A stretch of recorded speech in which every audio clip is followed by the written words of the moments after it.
All right, 390 Wagon Master here.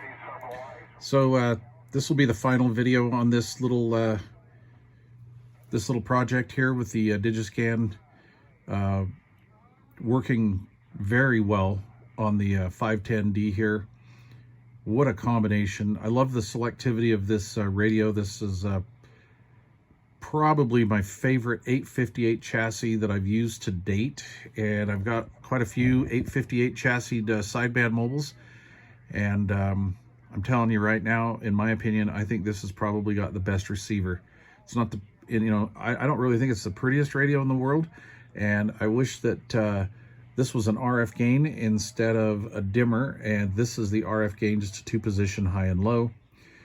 There was a version of these radios that did have the RF gain here, and I'm going to assume that that's maybe the later production run.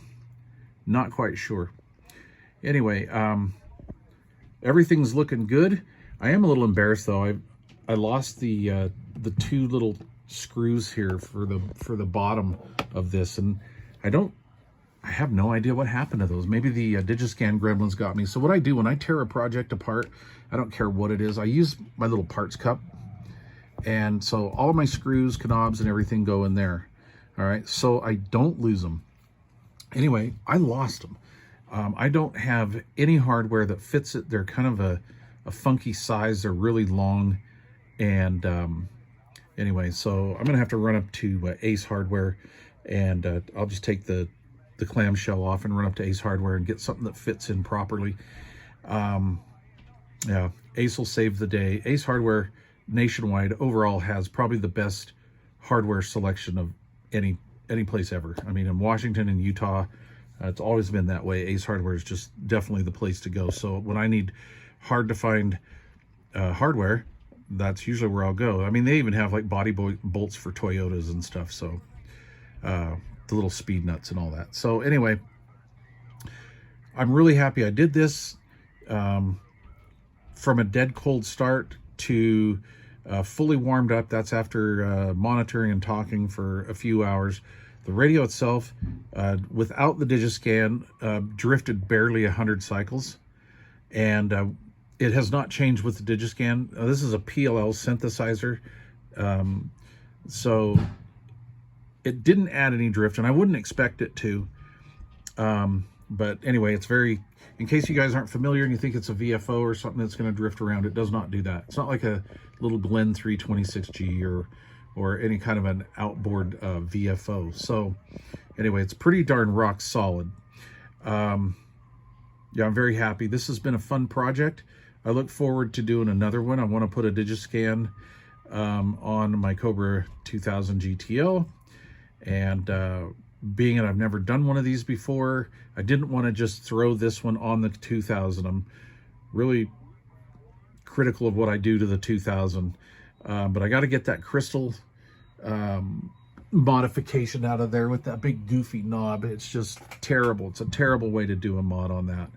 So no more crystal mods for me. Anyway, but that was an interesting little experiment as well. Let's see. Oh, I've been asked a few times on the coverage, like how low will it go, how high will it go? So the VFO itself will go from 25,995 to 2,800.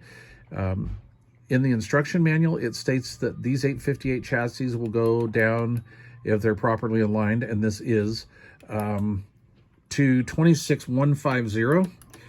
And I find it kind of doesn't like 150. It starts acting right and works from about 170 all the way up to 2,800, and it's pretty even overall as far as output goes and everything. It's really well. It worked out real nice. So anyway, if you find a DIGI SCAN or something on eBay or something and it's in decent shape cosmetically, try it. These things are kind of cool. This was a high-end technology back in, what, 77, 78, 80, something like that. And I believe this one is around 80 or 81 vintage on about a 77 vintage radio. I don't know how it would work in the mobile. I'm sure it'd be just fine, but it makes a hell of a bass. So there you go. See, that wants to flicker right there. Now it works here, that's not a problem, but it's just wanting to start going into that unlock mode.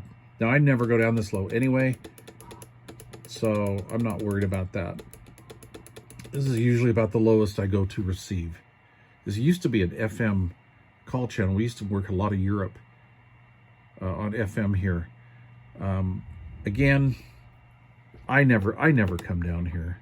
There's no need, honestly, for me. It does the 915 really good. That's like the lowest I go. That's one of my favorites. But yeah.